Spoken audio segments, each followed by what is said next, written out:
Rude boys gonna get you by degrees. Here comes the West Indies. And when you're facing the generals, nearly every ball is a funeral. And when we batting, brother, go and put your men on the boundary line. And if you give we a liquor, that is merely a hiccup.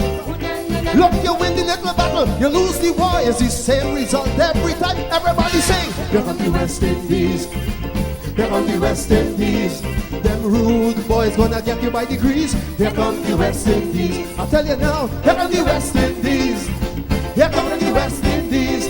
Them bad boys gonna bring you to your knees. Here comes the West Indies. Special request to the Trini posse. And what about the Guyana posse? And what about the Jamaica posse?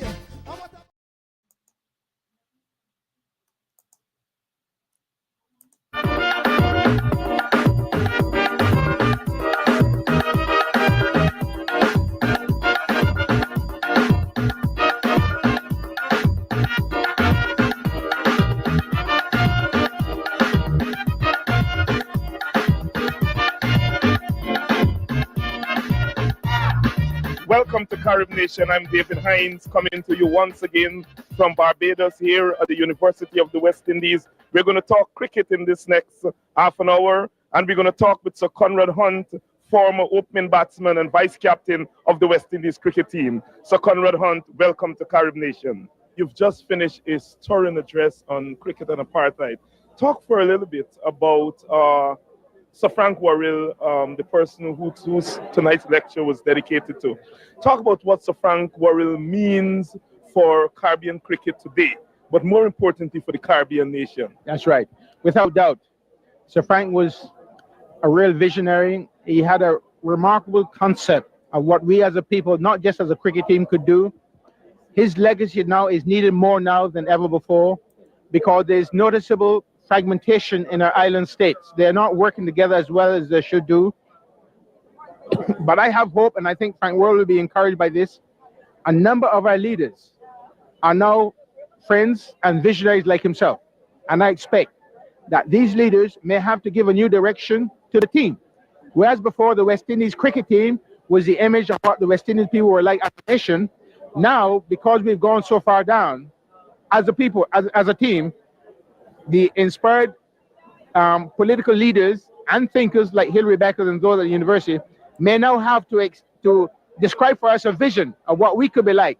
And out of that will come a new West Indies team again. You're making the link between cricket and the wider society. You said in your lecture earlier that until the Caribbean can realize that unity, that regional spirit, that only then our cricket will rise again. Let's get back to Sir Frank Worrell. You were vice captain to him. Tell me about probably one or two things that you learned under Sir Frank Worrell. Well, without doubt, the thing I learned most was his grasp of the West Indies team as a remarkable force for good. He used to say to us, gentlemen, we've come here to win the series, no doubt. But beyond that, we've come here to win the respect and the admiration of the Australian people. That was during the tour of 1960-61 in Australia and Tasmania. So he always saw beyond the boundary to what we as a people could be and do, always. And he used to say to us, we're not just cricketers, we're statesmen, we're ambassadors. So we must live like that, and we must perform like that, no matter where we are and how we are. And I think that was the greatest legacy he gave to me. And that's what I tried in my own life and in my own sphere to uphold ever since. You played under Sir Frank Worrell, you played under Garfield Sobers, two of the eminent captains in our time. Talk about our present captain, Brian Lara, and talk about how he fits into that long line of distinguished leadership. Well, one of the important challenges for any captain of West Indies is that he, in fact, occupies a position, in some sense, in quotes, greater than a prime minister or president. Only in the sense that 5 million people in the Caribbean are looking to him for some direction and some leadership. That is a terrible responsibility. Brian is what I call one of the new generation of people who've grown up since independence. They're 2 generations after post-independence, and they're 3 decades away from the thing that stirred us and make us great. Consequently, I think at the beginning, Brian did not understand this very well, and it affected him.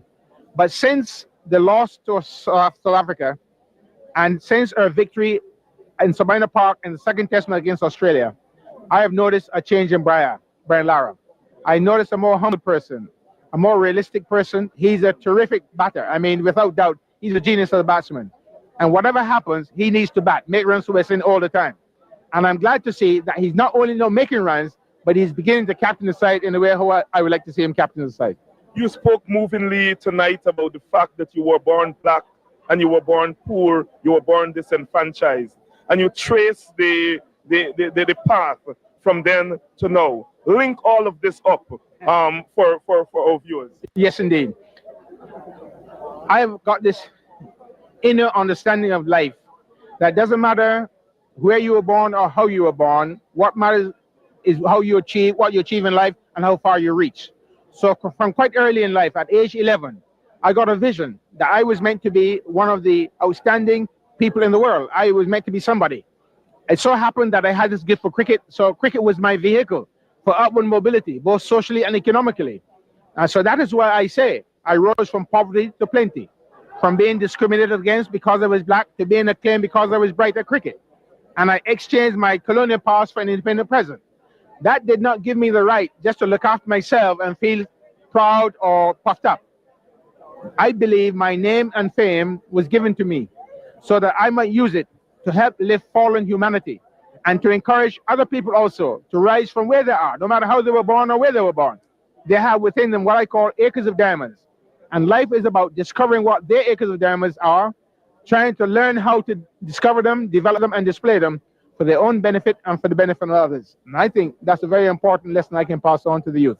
And many people do not know that when you left the cricket field, that you went on to a bigger field, that you used the fame that you got from cricket to help humanity, especially fight against racism. Right. Your experiences in England and later on in South Africa. Talk a little bit about your experiences in England. That's right.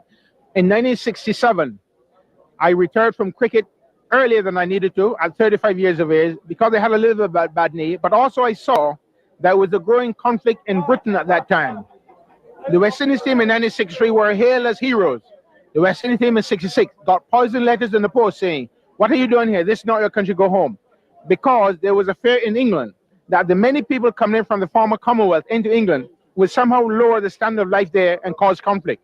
The opposite would be true, in fact, if they'd opened their doors and their hearts well. So I saw that as someone who was respected by the white and who also had a touch with the black, I had a part to play to build bridges between the two countries. So when I retired in 1967 from cricket, I then used my contacts to work up and down 33 different communities in England, trying to talk to the police, the trade union movement, the employees and things like that, as well as to the immigrants, and so that we could build a multiracial society in Britain for all to share. And it is no secret that when Martin Luther King was assassinated on the 4th of April 1968 in Memphis, Tennessee, there would have been racial violence in Notting Hill in England.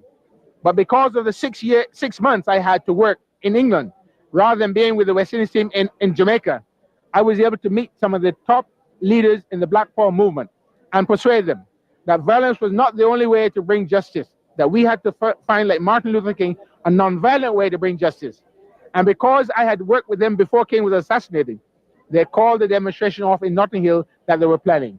And that saved Britain, I think, a lot of maybe lives and hardship. And I'm very grateful for that. And from then onwards, the police asked me to train them in multicultural strategies and tactics to deal with a new situation in Britain, which was very new to the country.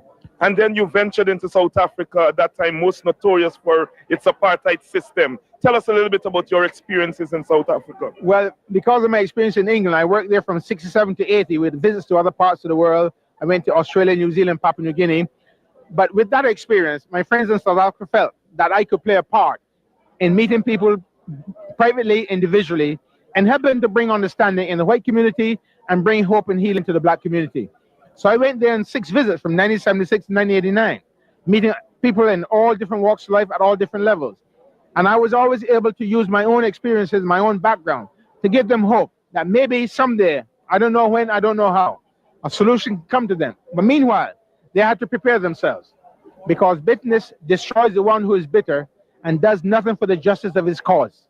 So I tried to get the black people to shed their bitterness, but not the justice of their cause, in order to build for the future a South Africa for all black and white that they all could be proud of. And so as a result of that, I then went back in 1991 as a cricket coach. So all that previously, my work from 76 to 89 helped me in my work from 1992 to 1999 when I came back to Barbados. You talked about when you first went to South Africa and went to Soweto, and you look at that vast expand of land. Talk a little bit about what you felt when you looked over that township, as they call it. Well, I arrived in Soweto just 5 months after the June 16 riots of 1976. And some of the comrades who had taken part in those riots took me on a sightseeing tour of Soweto. And they took me to a park called the Sir Ernest Oppenheimer's Tower. And from that position, I could see a panoramic view of Soweto stretching out beneath me as far as the eyes could see. At that time, conservative estimates said 3.5 million people lived there. Today is more like 5.3 million. It's the fifth largest city in the Southern Hemisphere. From that position, they showed me how that the police, with their brutal tactics, had caused them to react, and they burnt the bottle shops, the post offices, the libraries, and the schools in reaction to what the police were doing. And after only 3 days there, having seen some of that, and also experiencing that the people in Soweto didn't own their homes. They had no inside running water, no inside toilets, no tarred roads, no electricity. After 3 days there, I felt a deep trauma in my spirit. It so happened I went straight from Soweto to Stellenbosch, complete opposite. Stellenbosch was a beautiful university town with lovely buildings, lovely tree-lined avenues, lovely tar roads, everything. I love beauty as well. But I could not forget the agony of Soweto. And then on my third visit to Stellenbosch, a thought surfaced in my mind, and that helped me to resolve the conflicts I was feeling. The thought said, Soweto and Stellenbosch are two extremities of the same human reality. The white man needs the black man needs the white man. And by the most drastic change in the black man and the white man, South Africa will be a pattern of unity for the world. Now, I carried that hope of an answer with me in my 6 visits to South Africa, as I said, between 76 and 89. I didn't know how it would come, and I didn't know who would bring it. But then Nelson Mandela was released from Robben Island after 27 years. He was the hope, and he breathed the answer. He brought the answer. Sir Conrad Hunt, and oh my,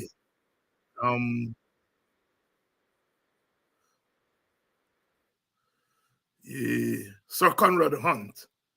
I was blessed to speak with him.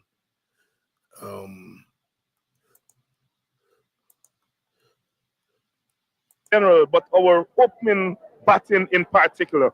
Talk a little bit about what you see as some of the deficiencies of our batsmen these days. Our present batsmen, especially openers, do not move their feet enough. When you open an innings and the ball is moving around and is new, you must be like a ballet dancer. You must be light on your feet. You must be able to move forward and backwards, sideways, and otherwise very quickly at a drop of a hat, because that ball is coming at you almost like 90 miles an hour. A number of our cricketers need to learn to skip. Like any boxer, Muhammad Ali, when they prepare for boxing, that's what they do, they skip.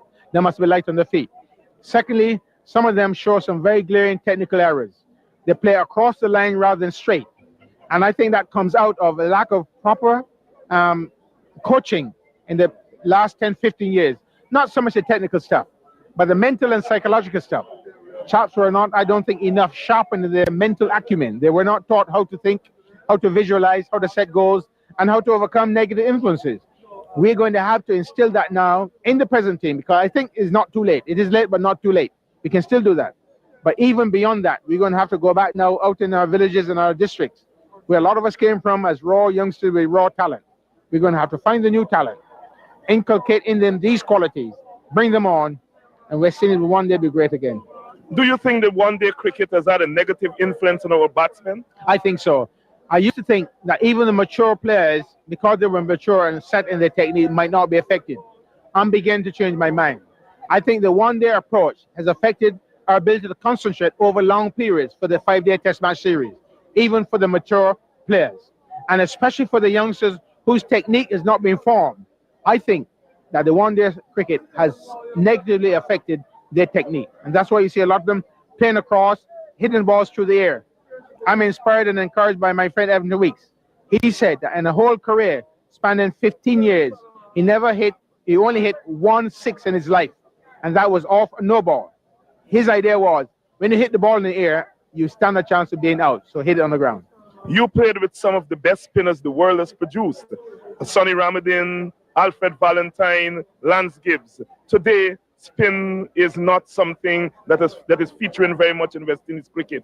Talk about the decline of spin bowling and talk about how we can get spin bowling to feature once again in our cricket. Yeah, things have a way of working in cycles. And of course, I think it was Clive Lloyd who, when after the 75 defeat in Australia, he saw the effectiveness of the fast bowlers. And because we had a proliferation of fast bowling, he said, well, let us use what we have. Let's have an attack, a 4-pound attack of fast bowlers.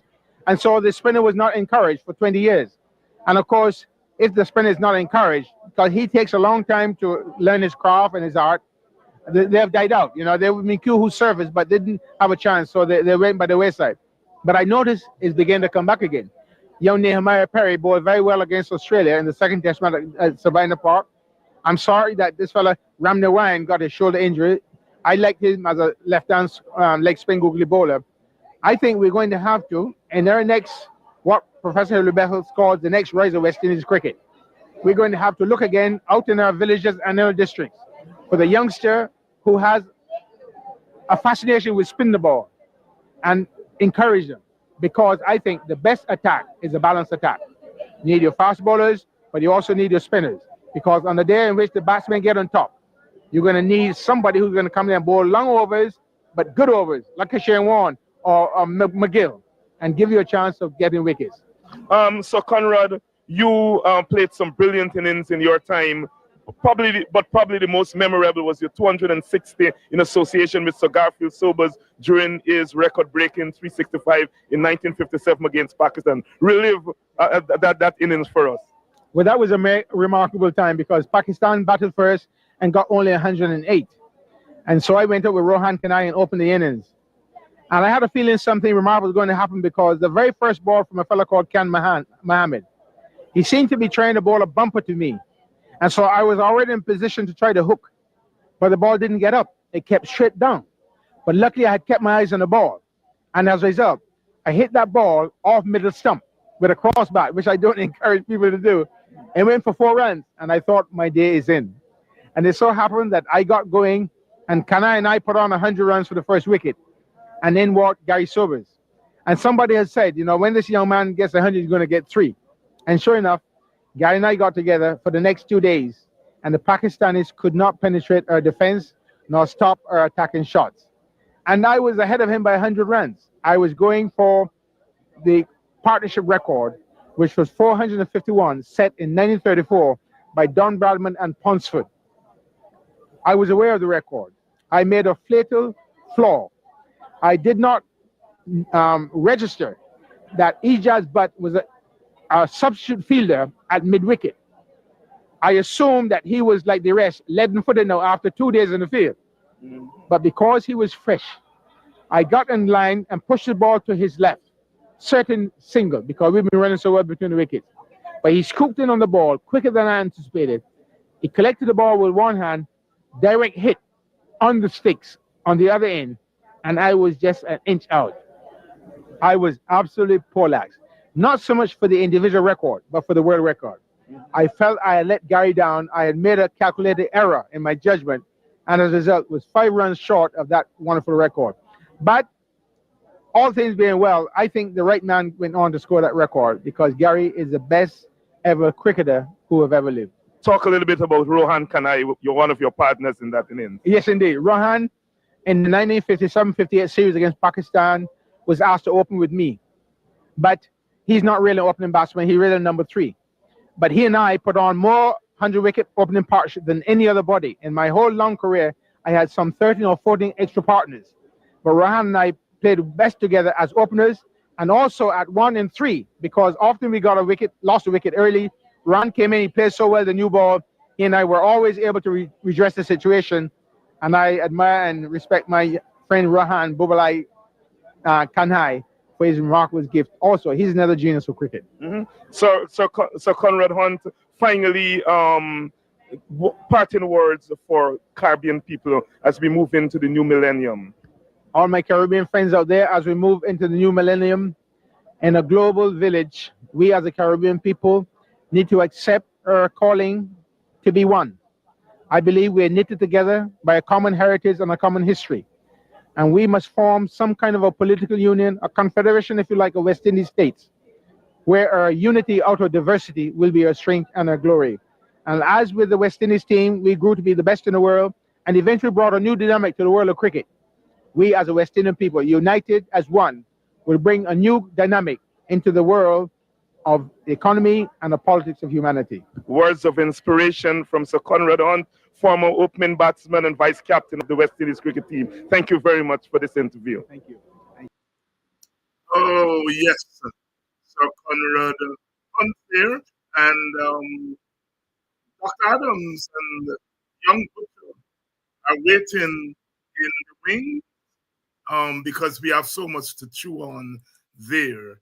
I just want to say that I have been lucky, as Conrad Hunt said there, as a poor boy coming from rags and doing some things that I never dreamt I would do in life. I've had the opportunity to teach, to march, to do all sorts of things. But I tell you, some of the best moments is when I speak to people like Conrad Hunt, who made it possible for people like myself to have a voice today. I never saw him live, but I grew up hearing about Conrad Hunt. And it was such a pleasure, to speak to him. And we made plans for me to return to Barbados and to do a series of interviews with him. Our director at the program, Carib Nation, which was visiting Barbados, and on whose behalf I did that interview, we wanted to do a documentary on cricket and politics. And we made plans for me to return the next year. Before then, we got the sad news that he died. He died about 6 months after that interview. I was heartbroken because I was so looking forward to that project. Good evening to all of you, wherever you're joining us from. Welcome to our West Indies Cricket 101. And as I said, my co-panelists, they're now not guests, are waiting in the wings, and I know they've been listening intently to that interview with Conrad Hunt. You know, Conrad Hunt's thesis is one that I subscribe to. I think if our cricketers today have a sense of identity, if they have a sense between what's happening inside the boundary and what's happening beyond the boundary, if they know what they represent, I think we would do better on the cricket field. Yes, we are in the era where we have compromised techniques and all of that, but I think nothing is short of You listen to Conrad Hunt, and he knew what he represented. I've had the opportunity to talk with Everton Weeks. I've had the opportunity to talk with Clive Lloyd. I've exchanged a few words with Gary Sobers, not long, about 5 or 10 minutes. And when you talk to those guys, they knew. I had a chance to have a few words with Lance Gibbs.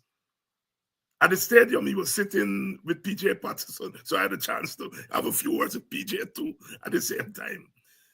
And it was then that I heard Gibbs said, I asked him what he admired. He said, if you see, take off your belt, buddy. Right? When you talk to those guys, they knew what they meant and what they still mean to the Caribbean nation. To the Caribbean nation. And if I sound a little bit agitated, because I would volunteer to do some classes on Caribbean identity with these little boys that played, and girls, but I think the girls are a little bit better. On Caribbean identity and what it means. I met Basil Butcher in 2000. We were talking with Sir Carl Hooper at Eve Leary Cricket Ground there. And I remember somebody asking, what you all just listen to? Carl said, by Logie and them band just get a thing in their ears. Then by listening to David Rudder.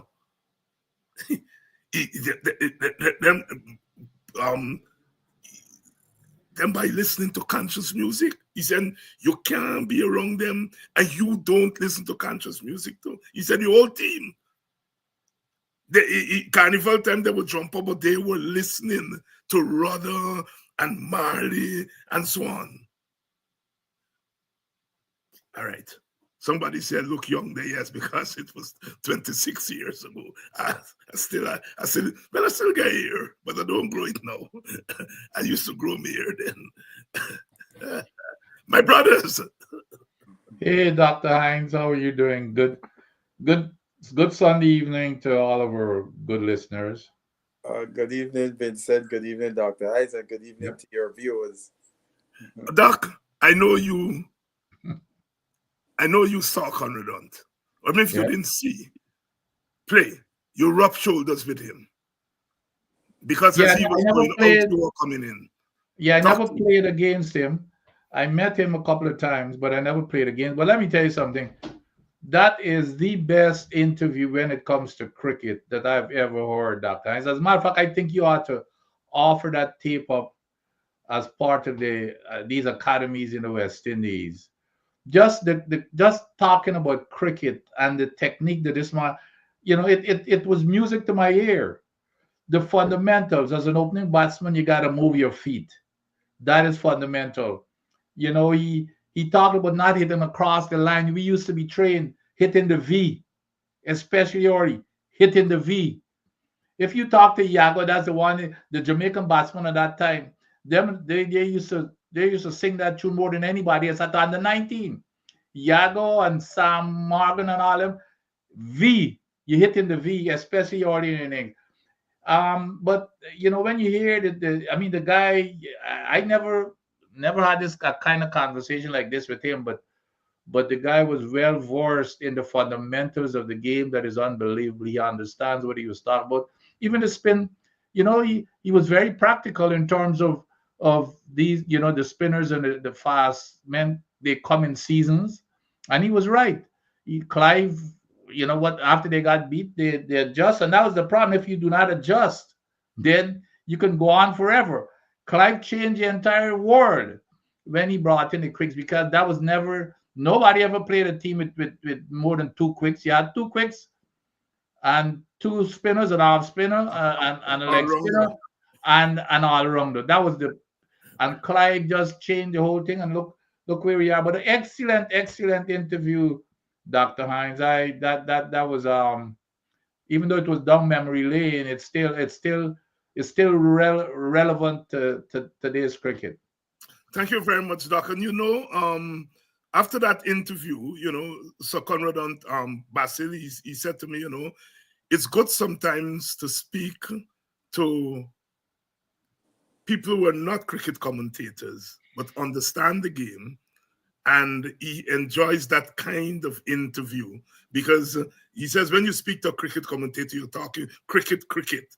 And when you speak to others who are not full-time commentators, you get a chance to explore cricket beyond the boundary. And he said his generation didn't have much of an opportunity to talk to such people. And he agreed right there and then for the series of interviews that we had planned for the next year before he, his untimely death. Basil, your thoughts? I think it was a great interview. I've seen you play it several times. Conrad Hunt, my father spoke highly of Conrad Hunt. He was probably one of the guys he was most closest to on the West Indies team. Because he would, one of the things my dad said when you're in England, he was one of the few cricketers at that time when Hunt was around that he would go out with, because most of the times it would be his countrymen that live in London he would be gallivanting around with. But he said Conrad Hunt was a guy that he went out, the two of them went out a lot together.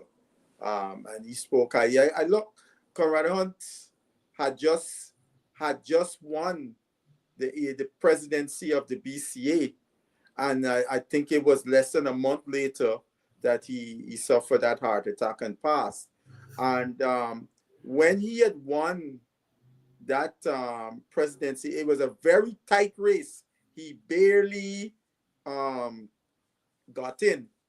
I know my dad was very elated because he know the kind of person Conrad Hunt was and the kind of leadership, because that what West Indies cricket needed at that time, that Hunt would have started something in Barbados that hopefully would have rubbed off throughout the region, So I mean, his untimely death is a lot of people may not realize that, but that was another point in West Indies cricket that we got pushed back, so to speak, with someone like him coming to the fore in West Indies cricket. And I don't think it's often spoken about. People don't speak about how his death affected what could have been in terms of administration of cricket in the West Indies. The other thing that, and it didn't slip by me, he mentioned a telling statistic, and I did not even realize it was so many. When people, and that's for a different argument, but when people could name an all-time West Indies team, every time I see somebody name an all-time West Indies and Conrad Hunt is not in it, I just dismiss them completely. I love Greenwich. Okay, Greenwich is my Greenwich. I love Fredo. But how could you leave out this? It's only today I realized it's 14 partners that he had. I used to count his maybe 6 or 8. This man had 14 partners. Which means that he ain't expecting any stability, because when you open a batting, you need somebody at the other end also. At least you're playing yourself in. While you don't want to lose an early wicket. This man had 14 partners. I did not realize that. In 10 years, 57 to 67. Yeah? 57 to 67. I've never checked, but I think Fredo would be somewhere in that ballpark. In that ball, yes. Fredo is up there, 9 or 10. Yeah, Fredo. We always say about Conrad Hunt. We always say about Conrad Hunt. It's Conrad Hunt and somebody. And somebody. Somebody was his partner. Was his partner. And another thing my father told me about Conrad Hunt, from a batting perspective, Conrad Hunt was a shotgun, He was. He was. And because of his lack of a proper partner, a solid partner, consistent, he had to make an adjustment and become a more, that's right, if you want to say, a more dour batsman than he was. Because he was, my father said, Conrad Hunt was up there when it comes to playing shots. Yeah. He could have played shots with all of them. But he had to temper his approach because of the lack of opening, not having a solid opening pair. I mean, this is an interesting discussion to have in terms of, because I know the old boy tell me Fredo is good as all of them. He always said it to me. Fredo is as good as all of them. He often would say Fredo is one of the most underrated West Indian batters, And something people just forget about Fredo. When Fredo made 4,000 runs, 4,000 runs was the benchmark at the time, right? When you made 4,000 runs, you were seen in a different echelon in the era when Fredo was playing. Because I remember time they were by talking, and he said that chap got 4,000 runs, right? That was a big deal when you made 4,000 runs.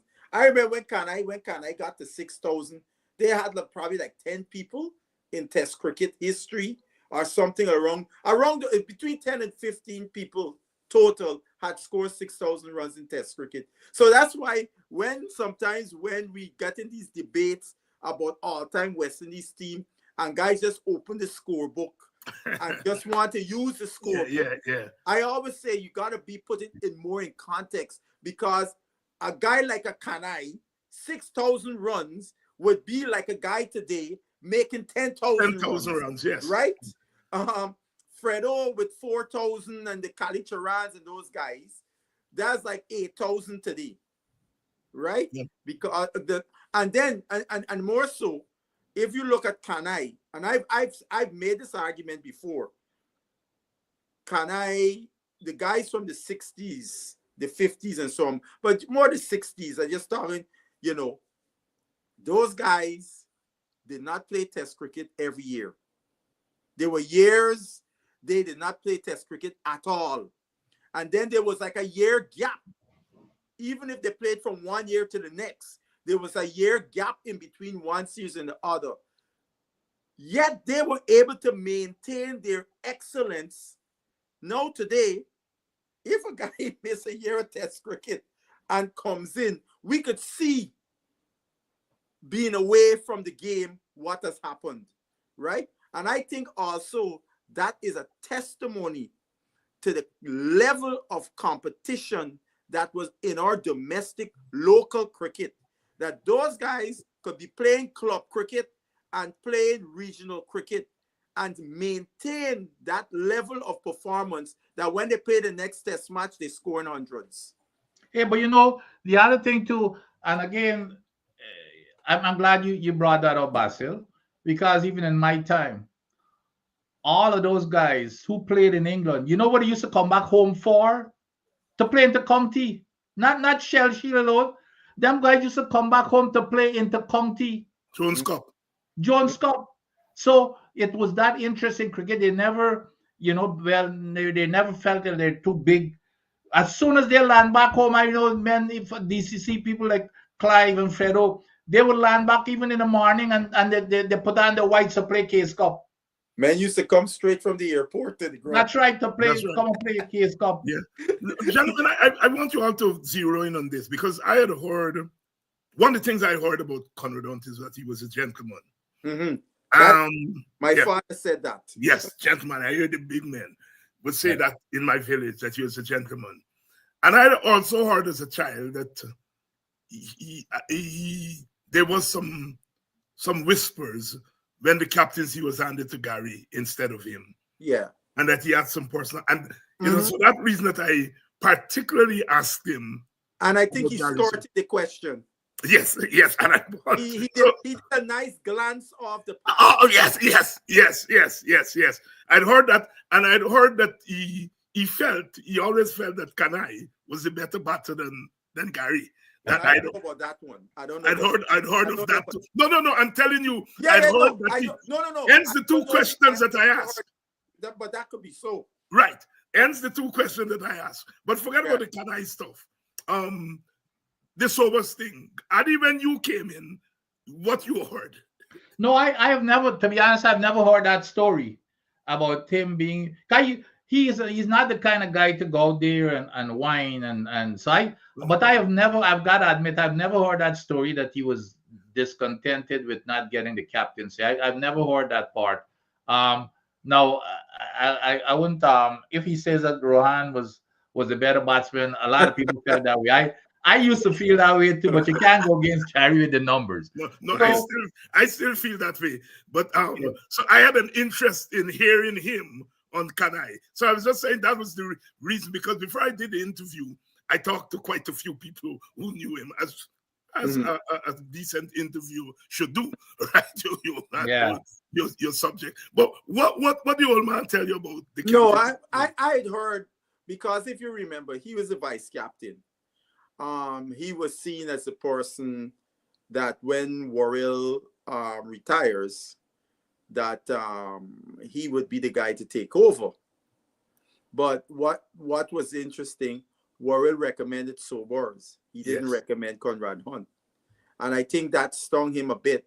And I think that all of that went into the decision, to retire, the moral rearmament thing that he joined, and so on. I think that it was a confluence of all of those things together. But I know for a fact he was disappointed that he was overlooked for the captaincy.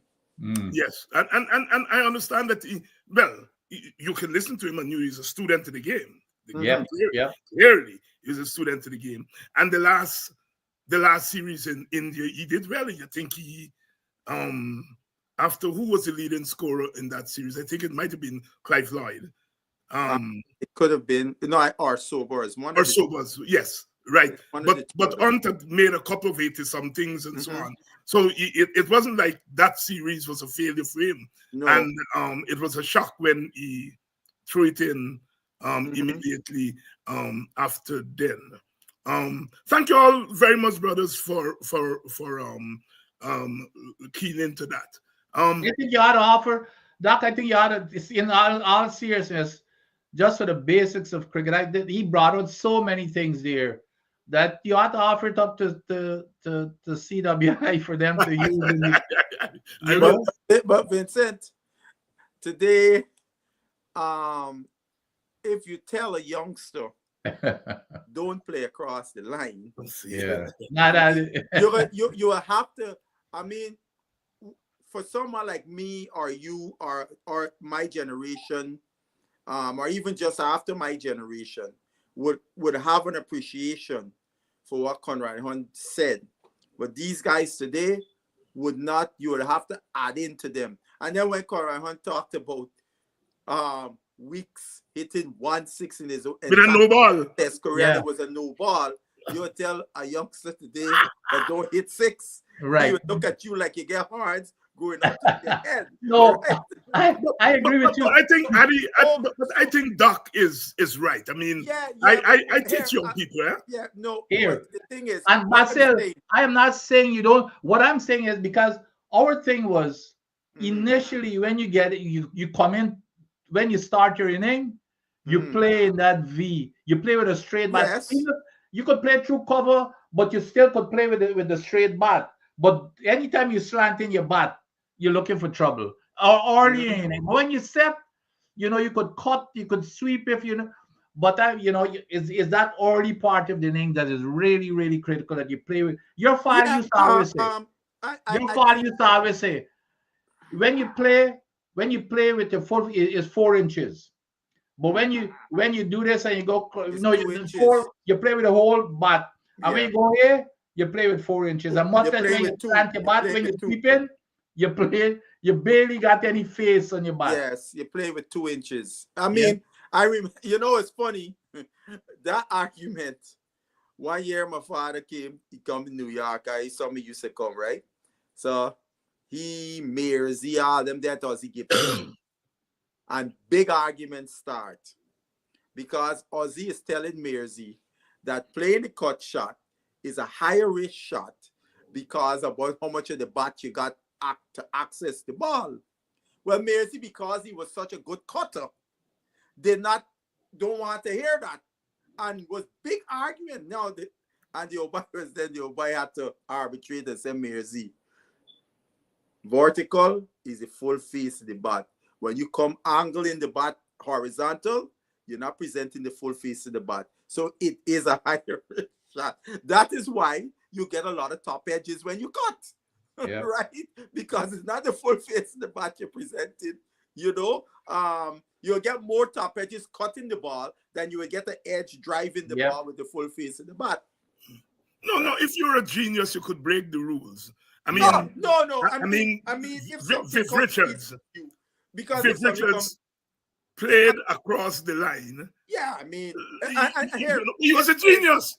This playing across the line is a misnomer. Yeah.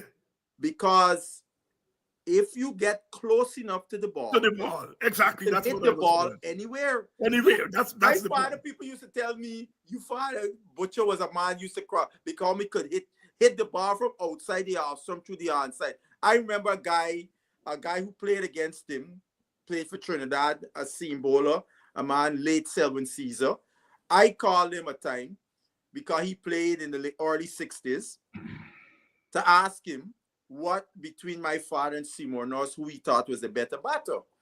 And he said, Basil, I'm not going to get into who's better between Norris or your father.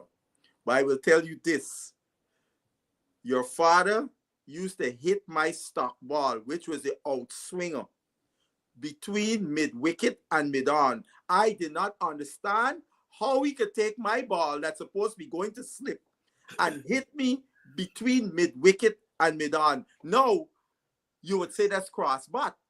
But Butcher was getting the full face of the bat. That's exactly and hitting correct. it along the ground between mid-off and mid-on. That's why I'm saying, similarly, when Viv used to press onto the front foot and hit you from outside the off stump through the onside, because he was right on top of the ball, so he could hit the ball wherever he wants. So guys like that are hard to bowl to because they got a multiple amount of shots for the same ball. Because that same ball, they could hit you through the onside as well as the offside. So now as a bowler, that's why Mr. Caesar said to me, Basil, between the two, your father was way more difficult for me to bowl to, right? But the key though, Basil, he was even though he moving it from the off stump to the leg side, it's still the full face of the bat. Yes. And the other thing is he's getting behind. Look, the best that I have ever seen do that, which I thought he was a better batsman than Jim Allen and all them, even better than Viv, is a young batsman from the islands named Livingston Sargent. Yeah, Sargent. Yes. And I remember playing in my debut game in St. Kitts and ram the race with his outswing. And I cover, you cover, you take the ball, you shine it, you give it to the ball. And I look at this boy and this boy on drive ram. I said, we ball and swing you on drive ram. I said, Ram, hit some outswingers around the half. So by and Ram run up, hit the outswing, the man down mid wicket. I said, Ram, go a little wider. The man down mid wicket. Well, no, I ain't going close to Ram now, I'm taking the ball. I'm taking the ball on the throat. but Basil, but you know something, what you're saying there. And again, too, that's why I said, Dr. Hinds, the cross batting, you got to put in, because my father's back swing, it was like a loop. Yes, it allowed him to access the ball. Not everybody could do that. Because of that loop, you know who had a loop similar to my father? Hashim Amla. And you remember how he used to take the ball and hit to the onside? When I met Hashim Amla, I took a picture with him in Florida. I said, Mr. Amla, you know that loop you have? My father played for the West Indies. You could Google him, Basil Butcher. Similar loop. I told you about Amla. And one day, finally, South Africa playing. And he get to see, say, yes, very similar. Yeah, but and that's why you can access with that loop. But if you come in with this regular bat, you better make sure you get close to the ball. There's a funny story with that. So when Butch came up to Lynn and he used to coach, you better bring your bat straight, you bring your bat straight down. So right. So you're not playing, of course you don't question Butch and stuff. So one day we gaff and I said, man, but how come you just bring your bat from, he said, do as I say, not what I not. But he said when you get like me, you could do whatever you want, but you do like I say. One of the cricket geniuses in terms of analysis, again from my village, man named Rugum, Mr. Philander. He said there is a difference between cross slugging and taking the ball because of skill from outside the off stump. Exactly. He was very clear. Exactly. Very clear. Exactly. Because he was a Richards man, and when people tell me he cross slug. No. He said, no, the man is not cross slugging. There's a difference. The other thing that you can do, as long as you get to the pitch of the ball, I don't care where it's going, you can hit it in any place. Exactly. But you gotta get to the pitch of it. Exactly. Like leg spinners, because remember when a leg spinner bowling, the offside got more field. But if you but if you can chip in and get to the spinner, you could hit them to the onside where the gaps are. So as long as you get to not me alone, but many people off spinners too.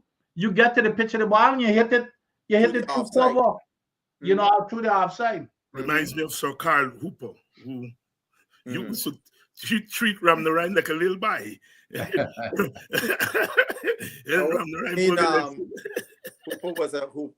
Hooper was a tremendous player of spin. I mean, he was a tremendous player of everything, not just spin. You know what I mean? Talking about leg spin, we saw the first round of the domestic competition, and notably, young 18-year-old leg spinner from Jamaica took a 7-4. And Doc and I were talking about it just before. And as usual, we said we have to rely on you. I first heard of him during the trials, and they said he was very prolific in local competition. Of course, Samir said that he's looking for a couple of good leg spinners. Have you taken a look at him, Basil? Yeah, I saw some of his some of the wickets.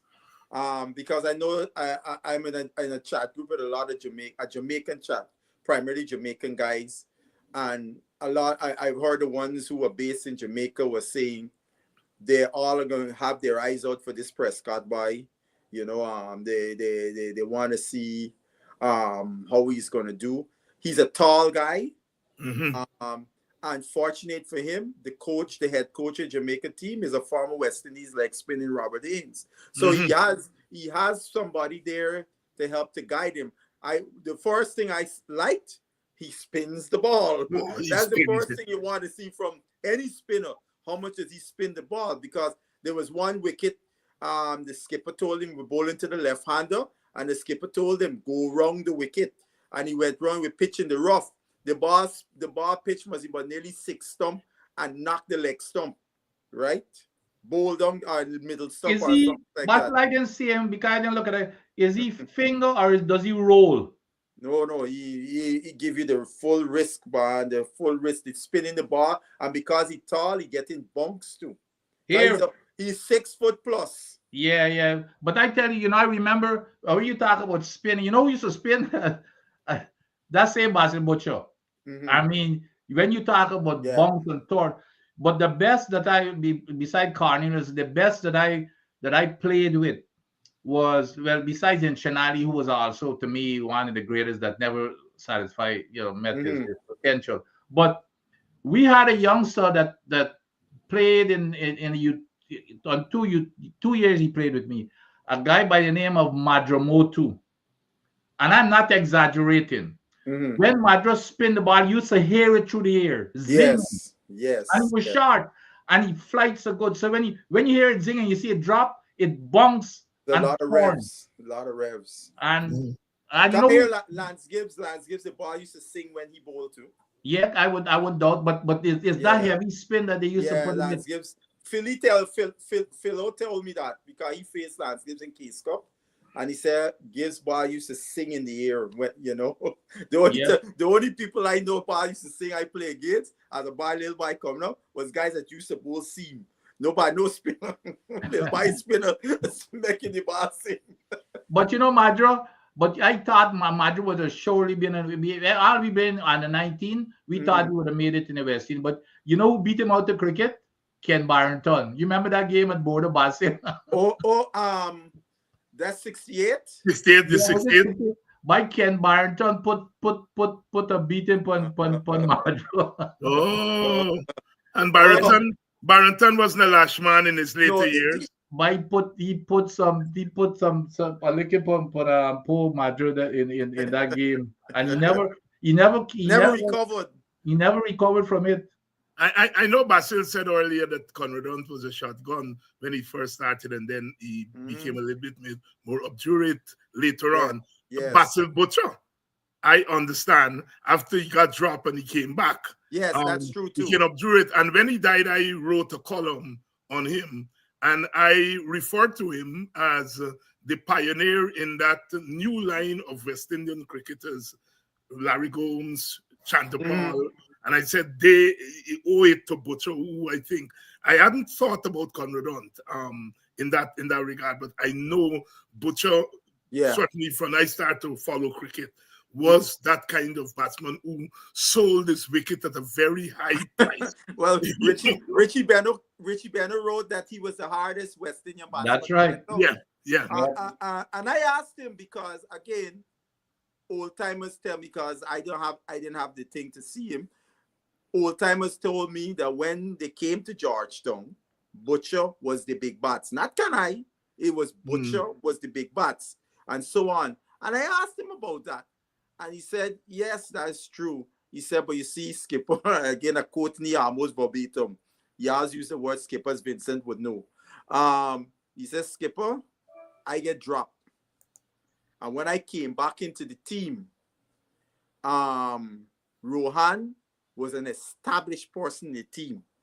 So I couldn't come back in the team and play no shots. I had to re-establish myself in the team because, you know what I mean? You couldn't be taking the same chances. So, but despite saying that, he always said his best ever innings was the 133 at Lords. He played some shots. I mean, you got the CLR James book behind you there. With CLR James in that book said, young Butcher in something but in audacious when he was at 92. Your boy come down 2 consecutive times to Shackleton and hit him 1 bump for 4. You do not do that to Shackleton. You bowl. I hear Shackleton used to bowl on a penny.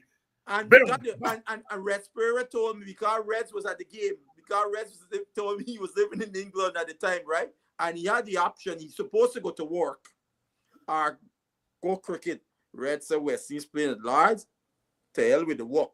He went to watch cricket. He said the place was it was cold, the wind, and Shackleton had the ball swinging.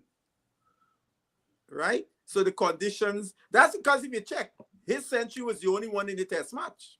But you know, Butch had a fundamental principle about him. As long as you play correct and the ball, don't worry about it, the ball gonna beat your bat. And this used to happen. I couldn't figure out as a little bike coming up, and I would play the ball, would miss my bat, and he would come down the wicket. He said, well played. And I would say, well played. The ball fly past. He said, no, if you had played differently, if you didn't play the correct way, you would have been out. But that was his mentality that you let the bowler worry about it. You play your game. If he beats your bat, that's out. You're gonna bat again. That was his mental toughness. And that thing where you're saying that, Vincent, because we got a mutual friend who, when he missed a ball, that played with you at DCC, that when he played, you know what I'm talking about. Yeah. Mine used to get Basadi, right? Yes. You can't do nothing about that ball just bowl to you. Yep. That's why people like Bacon, but players like Bacon, John Edridge, them kind of batters could function in Test cricket because they never thought about the ball. And John Edridge, I think of John Edridge get beat and John Edridge just chewing the gum the same way, like nothing happened. Come the next ball. And I've heard Dennis Lee say he played against John Edridge in his older years, when he was on his way out. And he said he was the hardest batter for him to bowl to. Because if you didn't bowl the ball for John Edridge to play, he left it alone. So you have to work, make sure you bowl to him. And that's why he forcing you. You got to bowl to me, so I could then work you around the park. Or if you bowl outside the awesome, all right, get beat, just chew me gum, tap my bat and ready to go. You know who's another one? Who's another tough? I'm glad you mentioned his name, Bacon. Me and Bacon opening a game, which I can't remember, but anyway, at Bordeaux. And Bacon, you can push and the crowd start booing you. Well, the worst thing is especially when you're playing home, is for the crowd boo you. Bacon come down to wicket, Bacon say, oh, they're booing, and I get more balls for Blatt now. Just like that, it didn't bother him one bit. I just show you how people, that's the mental toughness that you focus on your game and you could care what the hell is exactly. You're oblivious. That is how that's how you become so. I never forget Betty say, oh, the wife of Boomy. All right, I can Blatt mobile now. Them boys used to say in the village, my bitch on you. Yeah, right. Here. You know funny? I played a little club match here in Jersey. party over match. Mark come in last pair. And you know, you figure you're looking for get runs. He come in and blocking. And I there were 4 wickets. I want to get 5. I want to get my trophy. And so I said, buddy, it's party over here, butch. I come in like Leonard Bacon for you. Hey, gentlemen, coming back to the first round there, let's look at Guyana. Guyana won against Barbados within 3 days. It was good to see Lil Boy that I got a lot of time for get a century. Anderson, it was good to see him there. And I know, but I didn't figure it that he had already made a couple of hundreds playing for the academy and so on. It was good to see him. But Butch, Doc and I were talking before we came on here that with the test players coming back to the Guyana team, we're now going to have 4 spinners available. We're going to have this is my view. Who getting dropped? Yes. Unfortunately, young Perez got tech drop. Yeah, well, Perez, I know. Right. We talk about the spinners. He gets dropped. Perez got to get dropped. He got to make way for Imlach. Right? Right. Sinclair coming in at 6. Coming in for the guy Anthony. No. A sport get thrown in the wheel. I did not know Mr. Moti was going to Dubai. Oh, so Moti's going to Dubai. Moti playing already in Dubai. Oh, okay, well, that's solved the problem for the spinners. Yeah. So we were saying Moti, Sinclair, Luknat, and Pomal. Yeah, well, and Joseph gonna come in for Young Tarn. Right. Young Tarn sprained his ankle. Right. So you ain't even gotta worry. Okay. Yes, Young Tarn sprained his ankle. Because we were saying Moti coming back. So it's 4 spinners. What the selector's gonna do? Luknat just take 9. Mm-hmm. Right? I would have still had I said, look, unfortunately, look not. Anthony Adams Moti would have come in for absolutely right. Right? Right. And I think Luknat would have get replaced by Sinclair. Right.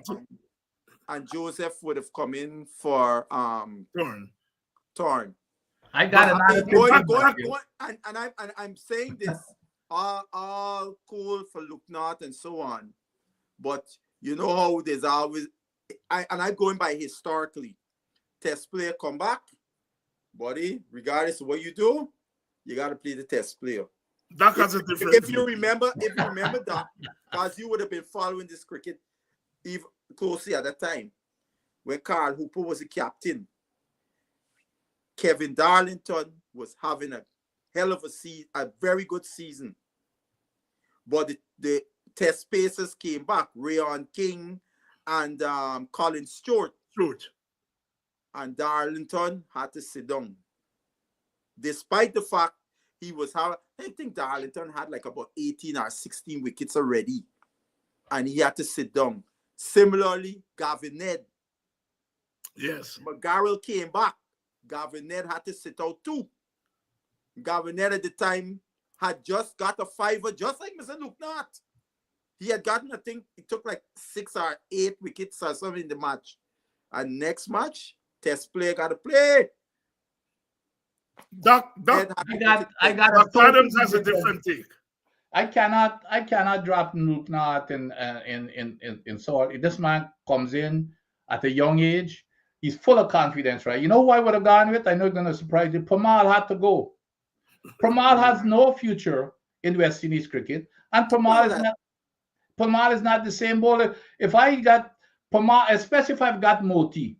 I've got Luknat just Moti not there, so yeah, but that's what I'm saying. That okay. Yeah.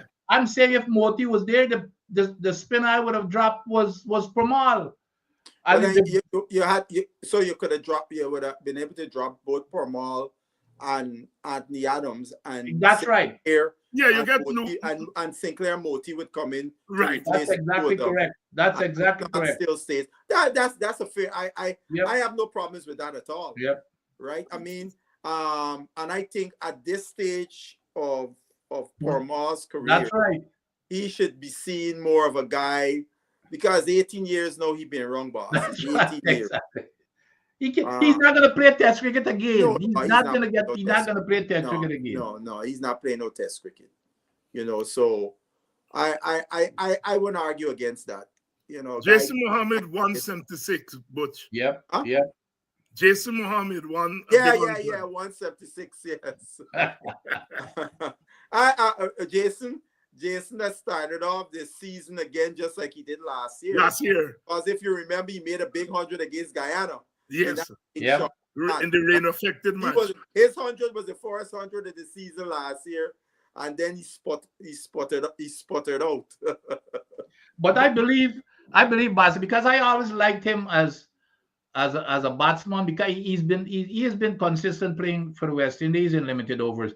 I believe with England coming down, if he continues with this form throughout the series. No, he's retired from international cricket though. Oh, I didn't realize that Yeah, he retired from international. Okay. Yeah, okay. Retired. I didn't realize that. Yeah, I didn't he realize retired. Last season, sometime during last season, he announced his retirement from international cricket. Okay, I missed So that. he's now in the running for to play for the West Indies. Okay, I missed that. Yeah, But getting back to the Conrad Hunt interview in terms of the spinners versus quicks, what it looks like, it looks as if we're getting a crop of spinners now. I don't know where it's coming from, but even if you look at this Forest game, you had Bishop. I always like Bishop, by the way, but Bishop already got in that one game. He got 10 wickets. Yeah, but the thing about it, this is my knock against Bishop. He got to bowl a lot of overs to get wickets. So if he got to bowl so many overs to get wickets at this level, what's going to happen when he go up to the next level? Because between him and Ned last year, the two of them were far and away the guys bowled the most overs last year in the first class season. They both had a lot of wickets, but they bowled a lot of overs. Because the academy team last year, you look at the score, you look at the bowling thing, Ned and Bishop got like 30-something overs and the rest sprinkled in. That was a normal thing. The two of them carried the bulk of the bowling last year. Look, Barbados got a leg spinner, a youngster named Leacock. I like something. I like what I see. The things we can work. He's another guy we need to look at in terms of facilitating his developmental leg spin. He's a little short guy. I like his actions, very springy, bouncing in. He gets close to the stumps, so he's always pitching between middle and off, or just about there with his leg breaks, and he gets the ball to turn. He bowls the googly. So he's another guy. You got another guy named he's a Bajan guy too, but he's playing with CCC. A youngster, I think he get 7 against Jamaica last year. Totara or Tota something, I think his name is. He's another youngster as a leg spinner. We need to get a proper spin bowling coaches for our guys, so that we could develop a cadre of particularly leg spinners, right arm leg spinners, right? Yeah. Because we tried with Walsh Jr. Yeah. He hasn't panned out, and was it Trinidad just pronounce the name Carrier? Guyana we said Carrier. Hey, Carrier. yeah. When I heard the Trinidadian commentators calling him Carrier, I said, what? Carrier? Man, that's Carrier, man. Right? The same name in Guyana is Carrier. Yeah, well, he chipped in with a couple of wickets, but he's an older guy, I think he's 35, so we gotta look. He started out as a batter. He is a batsman. Yeah, he always was a quality leg spinner, but he never used to be given the opportunity to bowl in the Trinidad team. Right? Because remember, you had the guy Imran Khan. He would get all the overs, and as a former Trinidadian player, tell me this. The man said the guy could. We know the guy was always a quality leg spinner, but he never get him bowling when he played for Trinidad. So the wider West Indian audience would know. And I saw him. I remember the first time I saw him bowl was when he was the captain for the emerging team when they won the championship. You remember, with Sinclair and Ned, all them on that team in the 50 over. And I see this guy bowl. I said, what? This guy got a nice classical leg break action. This somebody we work with. This guy being white and bowl. I talked to a guy who played for Trinidad. I said, but he never used to get bowling. Imran Khan would get all the bowling. He ain't getting none. And then I go back and I start looking at the scoreboards, and I would see many a matches he played and he didn't even bowl a single ball. Yeah, I never thought of him as a bowler. I always thought of him as a batsman. Mr. Blackwood.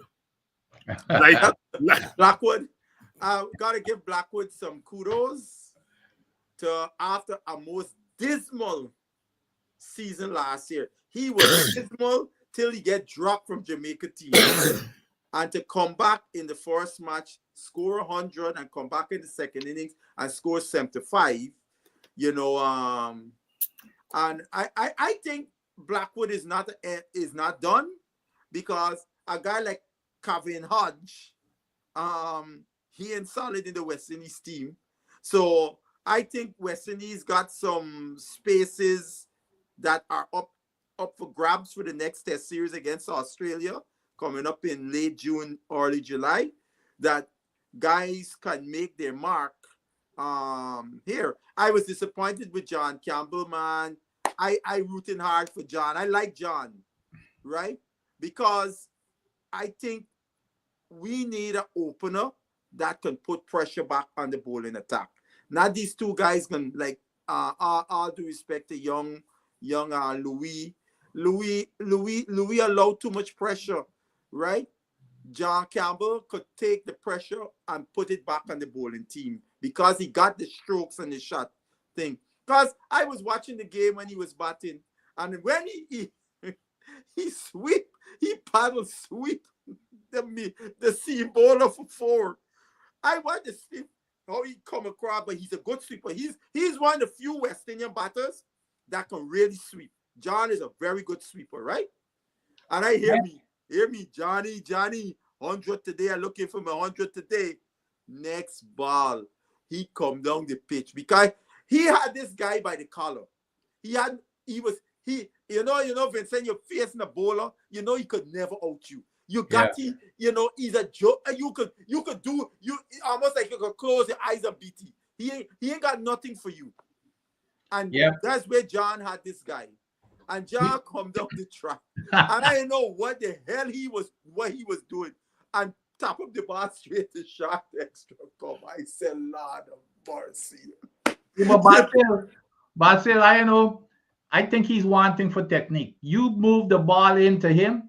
You see, like somebody like a Stark, and then you move that ball into him around that off stump, right through. He gotta clean up that defense there. Right, that's his weakness. The ball coming back to him from around that off stump.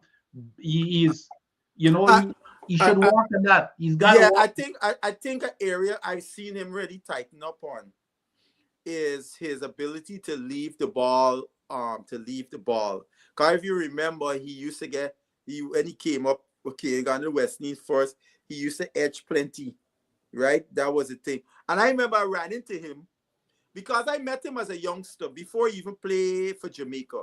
I met him when he played on the 19 in Connecticut, because the same time when they were by and Solomon and them, they get inducted to the Hall of Fame. Then the Guyanese guy up there, his relative have a nice bar and a restaurant. So next morning we went and we had a lovely Guyanese breakfast. All the things, bacon, saltfish, you name the Guyanese breakfast. Everything was there.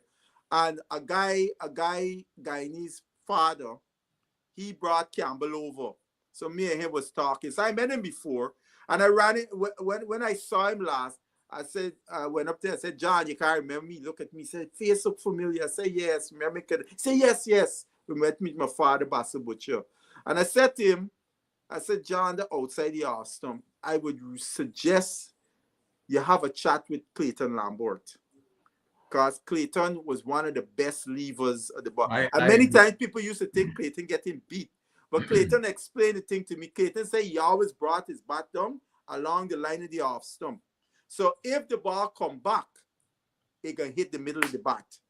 If the ball leave him, it missing the outside edge, right? That was his gauge to know the ball, his bat swing coming straight down the off stump line, right? And I said, talk. I don't know if he never did talk because I spoke to Clayton. I gave him Clayton number. He never think. But I noticed he employs that similar technique. You would see him bring the bat down along the off stump line, and it looks like he's getting beat, but it's just to cover the off stump. So if the ball coming back in, it gonna hit the middle of the bat. You know, but just going back to this Blackwood, what that tells me that this guy is now, he wants to prove a point. Correct. Which is what I like.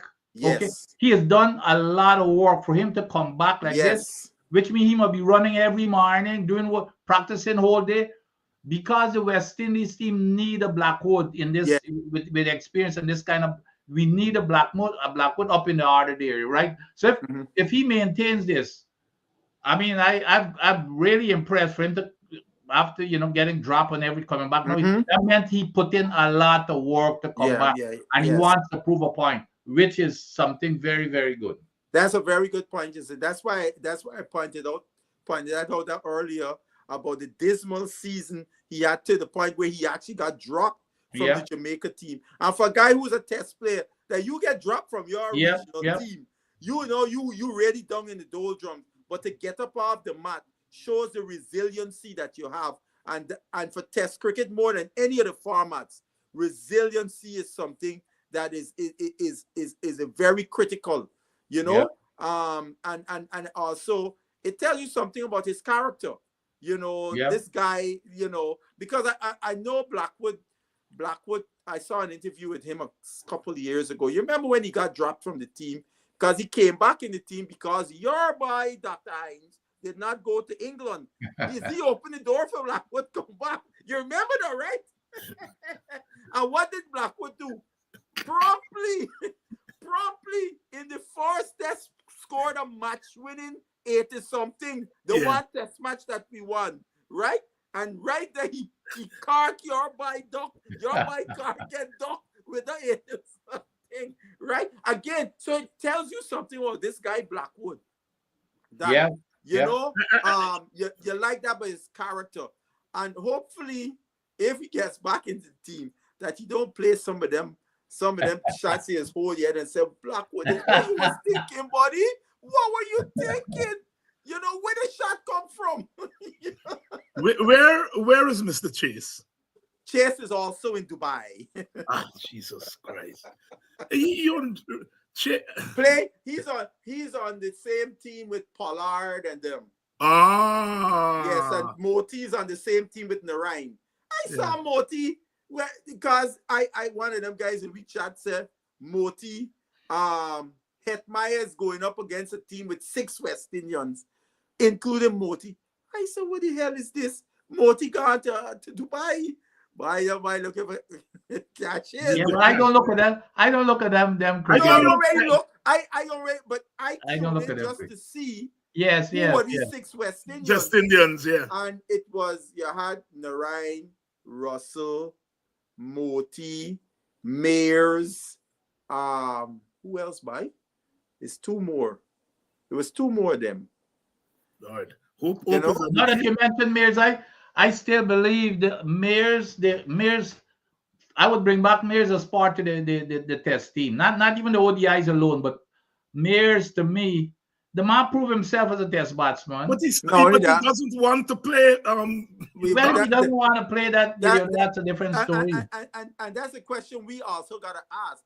Does Chase want to play test cricket? But which surprises me, because for all Chase exploits on T20, I think Chase is a better test cricketer and one-day cricketer, ODI, than T20. T20, I think, you do well in a season or 2, and then somebody else come, but he has a better, what is left of him, in playing test cricket and one day. I'll tell you this. when I saw those pitches in Pakistan, and if even the big Sinclair was getting torn, and we know Sinclair is not a big spinner of the ball. That's right. I said to myself, Lord of mercy, if Chase was there in that pitch, how much bounce and turn with the height of his height and all that, he would have mesmerized them Pakistani batsmen. Yes, and he naturally does what Warwican learned to do, which is slow. He's a natural slow to the air. Chase Bowles classical off spinner. Yes, he's a classical off spinner. He can spin the ball. He gets bounce and turn. He uses flight. He uses change of pace. All the things that the classical off spinner. And I've asked the Bajans in the chat group I'm in with them. Anybody know if Chase said whether or not he was not available to go to Pakistan? Here somebody said that's for the DOC. You should ask. I said, wait, all of y'all, some of y'all and they don't know Chase personal. You ain't got y'all know somebody who know Chase personal that could give you the insight as to whether or not he was asked to be available or not, you know. Because I want to know, because I thought Chase would have been a serious asset there in Pakistan, both as a batsman, because you know he's one of the better players of spin in the Caribbean, and his bowling, he would have been a handful in those conditions. Yep. Jimbo continues to take wickets. Jimbo will always take wickets, but he ain't playing back for West. It's one of those. You know what that's like? You remember Devon Smith? We bring back Devon Smith, how much time guy he dominating. And after a while, you say, buddy, make how much 100 big runs you can make in regional cricket, but we pick you back. We bring you back, but 3 times, like we say in baseball, 3 strikes you out. That's it, but Doc, last week you were birthdaying, and so we didn't get your take on the second test match that West Indies won in Pakistan after 34 years. Before we go, your take. Well, it was, you know, there were some highlights that were very impressive. Of course, there was some disappointment too, but it was a one-man wrecking crew. Let me face it. Okay, this was Warwican. Warwican in both. Do you realize that Warwican made the most runs and took the most wickets? Yep. And do you realize it was because of basically, in my opinion, that's last wicket 68 partnership that really won that game for us. So, you know, Warwican had a good show. And by the way, also Moti. Interestingly, I looked Moti up. Was the second highest scorer. This can't be right. Warwican made the most runs. Moti made the most, the second most runs.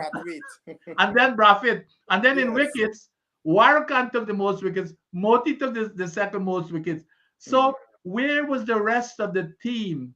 I mean, if these two guys could have made runs or batting, so in terms of a positive, and hats off to Warwican. Warwican had more wickets. A lot of people didn't realize Warwican took 19 wickets. He had more wickets than the spinners from Pakistan who they set up the wickets for. I think the second one, the spinners had 16 or something. Warwican had 19. So this guy had an outstanding series, so to speak. But he won that second game for us. But my take in the bigger picture, this was proven for the third time, where we took a second 11 team, basically. Third 11. Third 11 to Bangladesh, to Australia, and now to Pakistan, and pull off what we thought would have been a miracle. And you know, this is the same team that demolished England on that same wicket. This is the same team. So this is no normal or ordinary feat that we pull off here, Doc. So I think that what we ought to do, what this is telling me, and why I brought up those three series or test matches. I mean, Australia was the one test, and this is not a test. What that is telling me, which is what I've been saying all the time, we need to decide who wants to play a test and who don't want to play tests. And if those who don't want to, just let them move on. No problem. And let us focus on those who want to play tests. Not just every time you got to wonder, are you going to be available? No. We need to focus on the people who want to play test cricket and not go back and forth and focus on those people. That's what I believe we ought to be doing. I want to add something on what you said there, Vincent, because again, this series, us drawing it, and the coach has been jettisoned. Oh, yeah, right. Yeah. I mean, it highlight again the raw deal that he has gotten. Yeah. Because I went back and did a deep dive into the teams that he had to coach. And from Australia series, he has been at a handicap in terms of experience.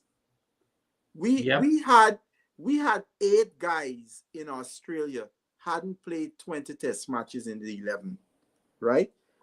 When we went to England, we had 3 guys in the 11 that played 20 plus. No, four guys. Or might have been 4 yet, but the Silver's right on the cusp. But it was Holder, the captain, and Alzari Joseph. And then we come to Pakistan here now with 8 guys in play on it. So you're looking at a team that is so inexperienced. Yeah. And this coach was able, and the thing what impressed me from a coaching perspective, we got battered in Australia. Battered. Yep. And then to get up off the mat and beat the best team in their backyard is not only a testament to the players, but for the coach to be able to get these guys to believe in themselves, etc., to get off the mat and do that. Similarly here in Pakistan. And you saw guys trying different things. You know, a lot of people have been cussing Mr. Jimmy Adams. Well, then what are they doing as batting coach? Well, we saw guys trying different things based on what they could do to approach this spin, because none of them had ever experienced playing in conditions like this, right? Yep. So again, there you got to credit the coaching staff, the coaches for that. And so it's really a shame. I mean, and Jeffrey Dujon added something to it. Jeffrey Dujon said the other thing, he has had to deal with building a team based on uncertainty, because he don't know from series to series who he got to play for him, right? And for you to develop a team in any sport, you got to have some kind of consistency of personnel for you to build upon. And he hasn't had that, but yet still they chose to get rid of the guy. I mean, it was very unfortunate as far as I'm concerned.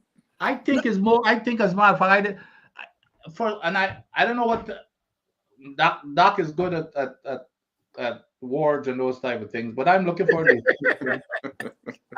a description as to how these people somehow is it a prima donna?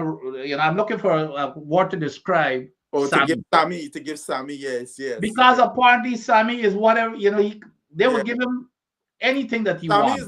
Sammy seems like they believe Sammy is Midas. But you know, and I believe that's what. No, you wanted what? To me, Sammy has not, especially in test cricket. No, I mean, how did he get to it? You're going to give him all 3 teams for what reason? I mean, again, and then Basham not cut you. It's not only being the coach of the 3 teams, but now they've even given him even more authority. He's picking the team. He's picking the selector. He is a no, but look. I heard the director of cricket say what he saw that what Sammy did with the white ball teams was one of the main reasons for making him the test team.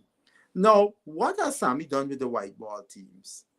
I mean, we've been pushing that we move from 8 in the T20 up to 3, and then we down to 4. But if you put that in proper context, yes, we beat India, we beat England, and so on. But none of those teams were the full strength team, because those were teams that were looking to find. They were still in flux in terms of what team they was going to bring to the World Cup last year. right? So we were seeing a lot of players that RNA would not be in the England team playing. But remember, India and England are rated above us. So therefore, if we beat them, ICC's rated. Don't take into consideration whether you're full strength or not. The full strength team we played under Sammy, Australia beat us. And what is interesting, Mr. Kohli was the coach, the interim coach, when we beat the other full strength team in their place, the only full strength team that we beat in their place. He was the interim coach in South Africa, if you remember Dr. Hinds. Yes. When we beat them in that T20 series, he was the coach. That's the only full member team that the team that ranked higher than us, that we beat at full strength. And it was Kohli was the coach. The ODI team is still in the same place. Yeah. So Sammy get promotion based on what? Oops. Here, when Sammy could not, Basili, remember when Sammy could not even remember that Hope was the vice captain of the team. You remember in the press conference when they asked him who did they give the captaincy in front of Hope recently? But Sammy said it wasn't Chase.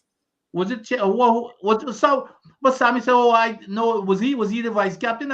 And he was the coach of the team, and didn't even know that the series before that he was the vice captain." Now that tells me something. Poor Sammy. No, I like Sammy Biden. I like no, because it's look, for me, is the thing that one of the factors that and Conradon talked about it, the sectarianism. I think them guys in the Windward Islands will land on the thing and they decide. Dr. Hinds, they're doing like what's going on in Guyana with the politics. With the politics, that man exactly. Is retorn. I think that's what we're seeing there. Is we are running things. Is we running things from the director of cricket to the president, to the coach, the selector, everything is we turn now. This is how we did. And remember, the president is a politician. Yes.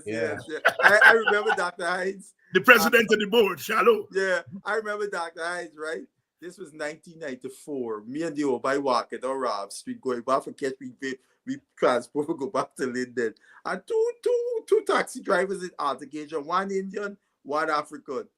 And the African guy said, "Bye, you lucky I in a good mood. Can you call the car and drag you out? You can beat your SKUNT." Here the Indian guy. Beat what? Is we are run things and I turn to me like, yeah.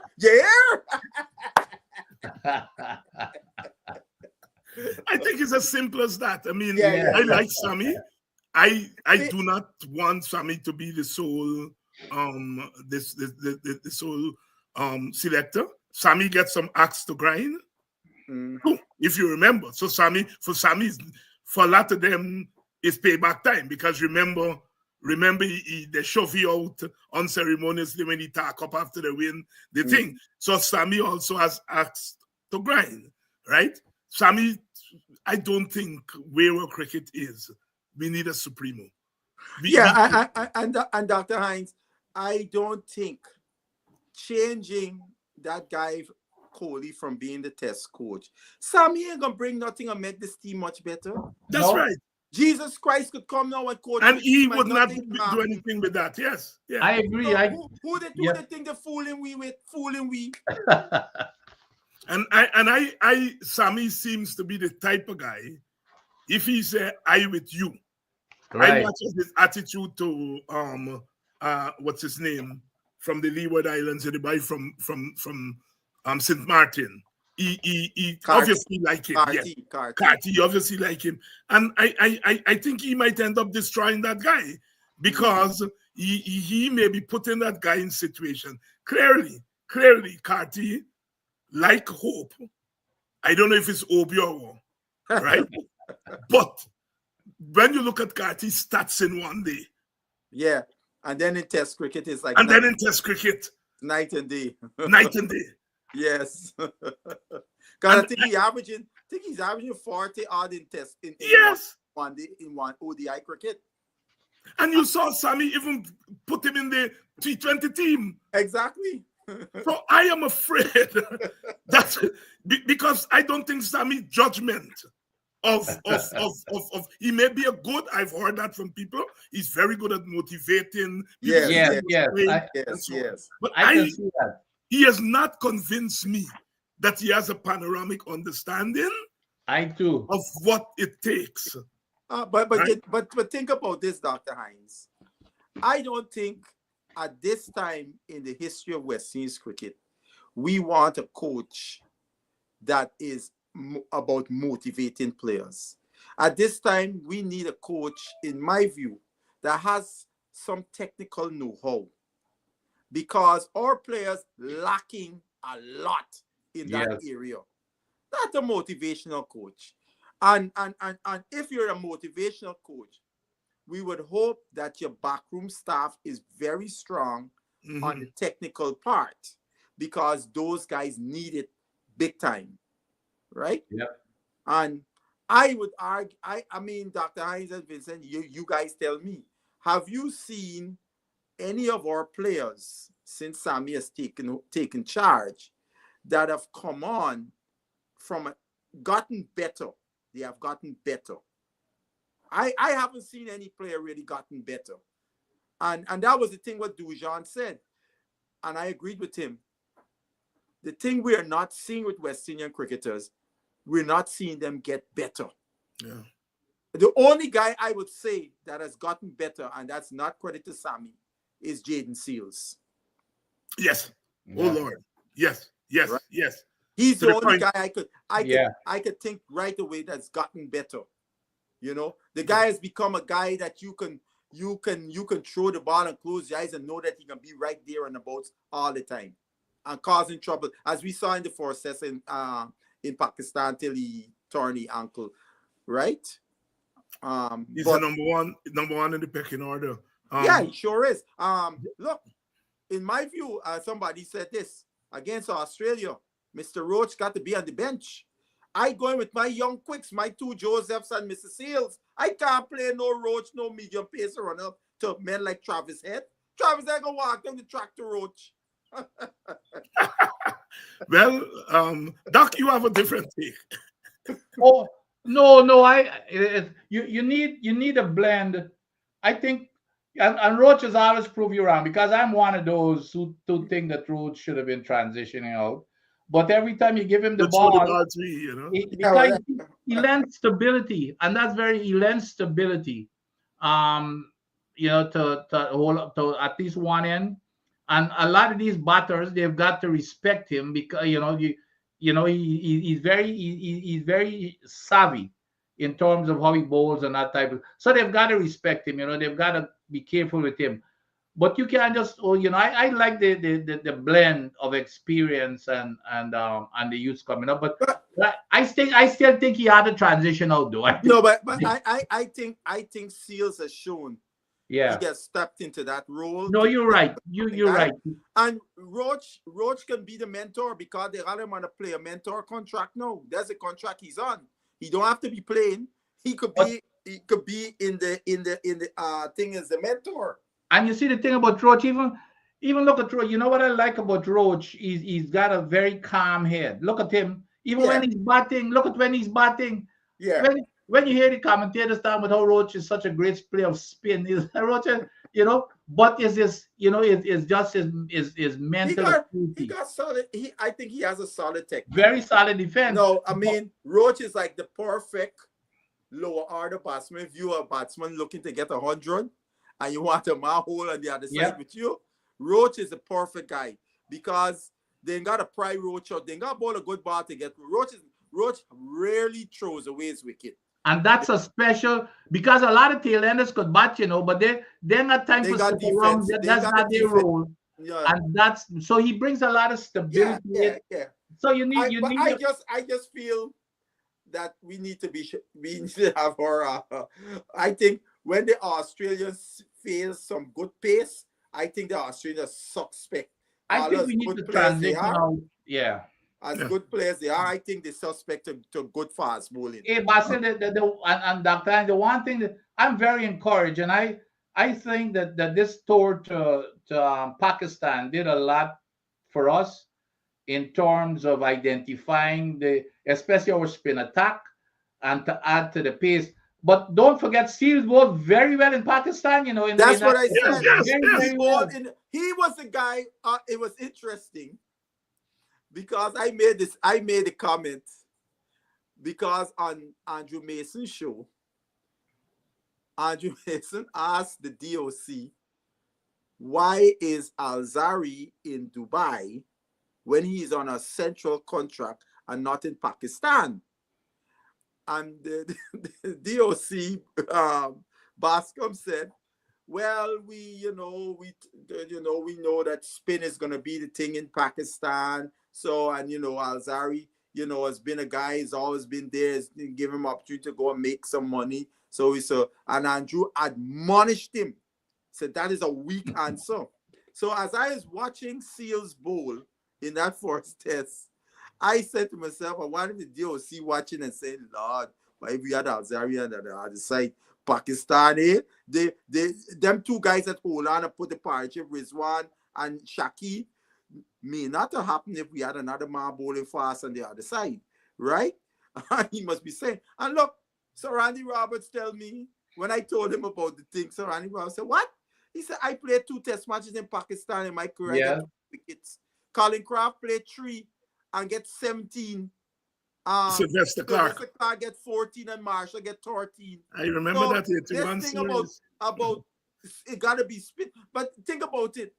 On a spinning wicket, that turning minute grips, the ball still gripping with the seam when you're bowling as you saw. So if you as hit we the saw. ball in the right areas, you get deviation too.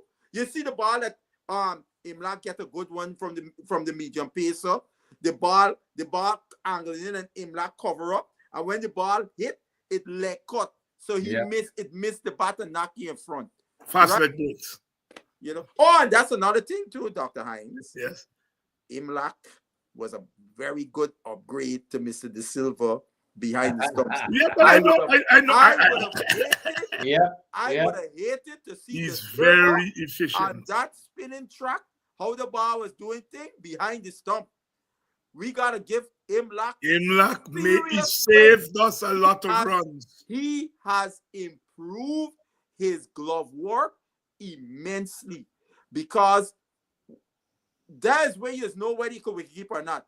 When you gotta keep the spinners, and much as on a track, the ball was turning all over the place. Some of those catches that he took down the leg side, that showed the tremendous glove work that he was doing. So, I'm looking forward to Imlak getting a good run, and also I liked his batting. I thought that he looked solid. I don't think at any time he threw his wicket away. He got good balls. He did not throw his wicket away. And that nice 30 that he made in the second innings showed me that Imlak has something to offer that we gotta fully explore. Yes, and I agree with you. I used to be, until I saw him in Pakistan, frustrated with him because he was an impulsive cutter. Everything he was back cutting. He likes to make room and cut off the stumps. That's one of his favorite shots. And it was good to see him playing the V. It was good to see, and that is what I call improvement. And thanks to you, Basil, I paid attention to his wicket keeping because I just took wicket keeping because you remember we had a discussion about his wicket keeping the last show. Look at this. Look at where he is, where his hands are, and so on. I had seen him. Well, I didn't get to see him. We didn't get to see him for Guyana last season because of the finger. So I was going based on what I had seen him when he played in June's Cup and so on in Guyana.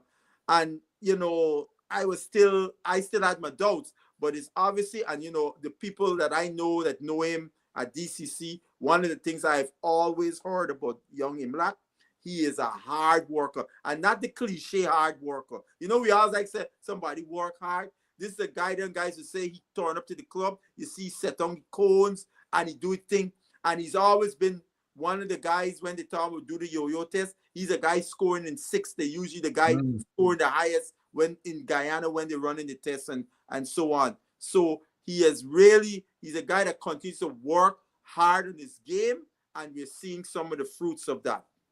Yeah. And as you know, it's Roger who identified the silver. But when I went back, Roger identified the silver for batting. Mm-hmm.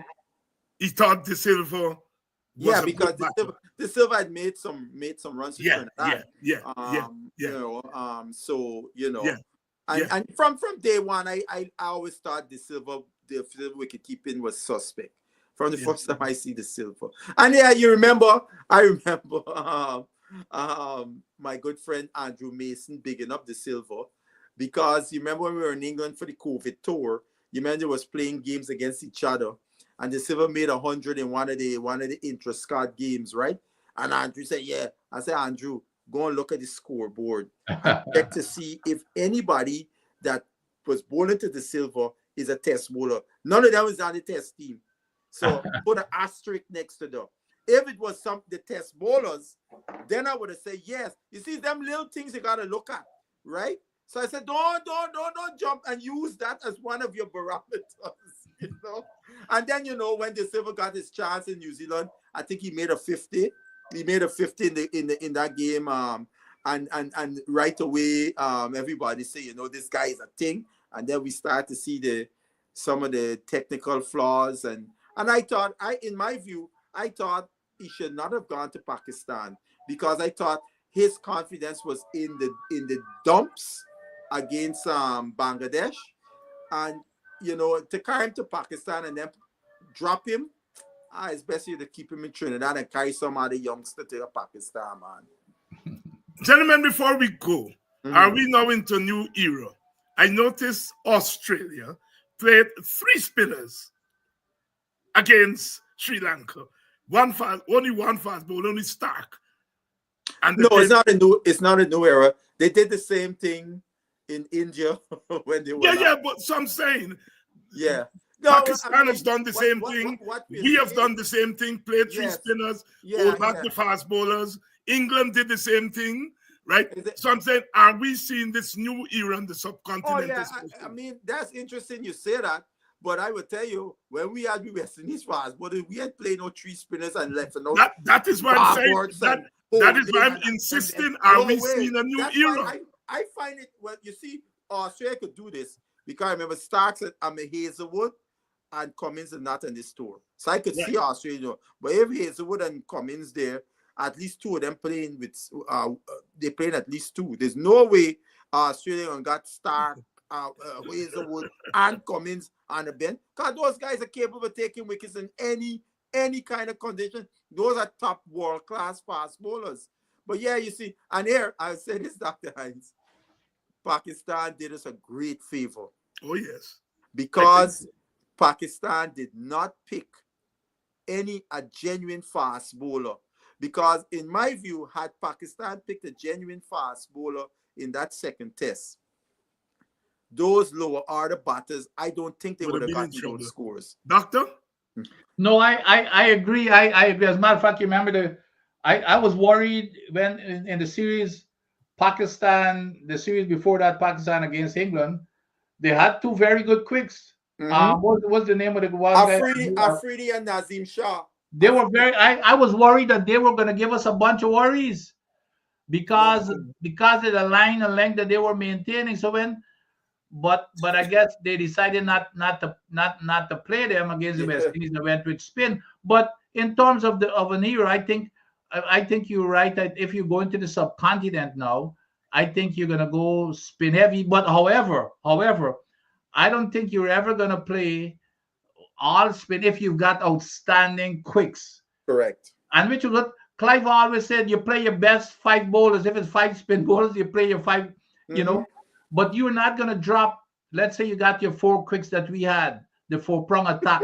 You don't drop in none of them. I don't care who comes. You don't drop. So it depends on the, you know, who you got established in the team already. And you could play around with those who are on the edge, you know, on the in and out of the team. But you're not going to drop Stark and Underwood and those type of people to play spin. It doesn't matter where you go. Yeah. You're dropping them. Yeah, because I just want to emphasize this point. If Pakistan and look, they say Afridi resting because since it's South Africa, they said he is going to be rested to prepare for the Champions Trophy. So he would not be playing in the series in South Africa, nor the West Indies. And I say, yes, we dodged a nice bullet there. Then when I hear that, I say, yes, we dodged a nice bullet. And then Nazim Shah got injured in the South Africa series, right? But Pakistan got other guys in Pakistan. You got Rauf and men who is bowled 140 plus. Yeah. The guy name I was looking for is Abbas. Yes. That Mohamed Abbas. You have Rauf. You have very, Rauf. very, very, very. Mohamed Abbas is not a quick bowler. No, but yeah. But I'm saying they could have had a quick ball because when them lower order batters, a new guy bowling real class, I bowl shot at Moti. You know, Moti don't like that at all. But you know why I thought Abbas would have given them trouble? Because, like Basil said, the guy was bowling an immaculate length and line, and when the wicket is gripping, I think those pitches would have suited him. Yes, that's exactly right. Yes. So when I looked at him bowl, I thought against South Africa, I said this is the guy that I'm going to be concerned about. But when they left him out, because of course their spinners had before that destroyed. I think also Pakistan did not respect the West Indies one iota. Yeah, they underestimated West Indies. Firstly, all they was looking at the West Indies from the perspective, oh, they can't bat spin. That's right. Forgot that we had some guys who could bowl that are capable too. Yeah. And they got a big surprise, big surprise in that. Because Warrikan's straight arm ball, the Pakistanis had no answer for it. Yeah. He was destroying them with the arm ball. They're looking for the ball turning. Arm ball. Old people say, you gone at somebody else's scoop and you left you coop open. I like that one. Or you dig when they say you dig grave for Mati. Yeah. You dig grave for Mati for catching, but you catch yourself or something. Their batting is a suspect. Hell yes. Outside of Babar and Rizwan. Saud Shakil and Rizwan. And Rizwan, their batting as is a suspect against spin bowling as ours. Right? So the gun to we coop for Kekwi chicken and left the coop open and Warrikan moves in. Yes. Warrikan and the mongoose. And that guy Warrikan, one thing about him, he kept conditions favorable. He is a handful. I remember Warrikan in the A team. We played England in the Caribbean, and I forget where we was playing them, but it was spinning pitches. By Warrikan destroy them Englishmen, man. Warrikan get about 12, 13 wickets in the match. I mean, the match finished in short order. They couldn't do nothing with Warrikan. So when he get conditions favorable, he is more than a handful. And he father played for the Leewards, you know. Uh-huh. Yes, but the Warrikan that played for the Leewards. No, this guy Warrikan is actually from St. Vincent, you know. Yes, that's what I'm saying. The Windwards, not Leewards, Windwards from St. Vincent. Yeah, his father worked at UWI, and so he. Yeah, that's how they went to Barbados because his father worked at UWI. Yeah, to Barbados when he was like about 13 or 14. Yeah, he's a Vincentian. Yeah, Vincentian. He's a Vincentian. So he's part of Shallow. Shallow gonna claim. Are we time now? Because if I were Moti, well, Moti gotta make money. I hope he making money quick and come back and play 4-day cricket and work on doing exactly what Warrikan has done. Moti bowling too fast. Yeah, he's not consistent. He's not consistent. I mean, look at it. Moti has not bowled well at all in Test cricket. Since Zimbabwe. Since that Zimbabwe 13 wicket haul. He hasn't bowled well at all. He's been up and down. And Warrikan on the flip side has out bowled Moti every time the two of them play together in Test cricket. Yep. It's not even close. Yeah. My brothers, it's that hour. It's Sunday night. You all got to press your clothes for work tomorrow. Yes. Now, boy, I ain't got nowhere to go, boy. You forget Vincent is a man of leisure. He's gainfully unemployed. Yeah, he's a man of leisure. I just call him man of leisure. Thank you all very much. Very good discussion. All right, talk to y'all later. We'll see you all next week. All right. Oh boy. What, and to you, the audience, thank you all very much for staying with us as usual. Without you, there is no program. West Indies Cricket 101. Rude boys gonna get you by degrees. Here comes the West Indies. And when you're facing the generals, nearly every ball is a funeral. And when we batting, brother, go and put your men on the boundary line. And if you give we a lick up, that is merely a hiccup. Look, you win the little battle, you lose the war. It's the same result every time. Everybody sing. Here comes the West Indies. Here comes the West Indies. Them rude boys gonna get you by degrees. Here comes the West Indies. I tell you now, here comes the West Indies. Here comes the West Indies. Them bad boys gonna bring you to your knees. Here comes the West Indies. Special request to the Trini posse. And what about the Guyana posse?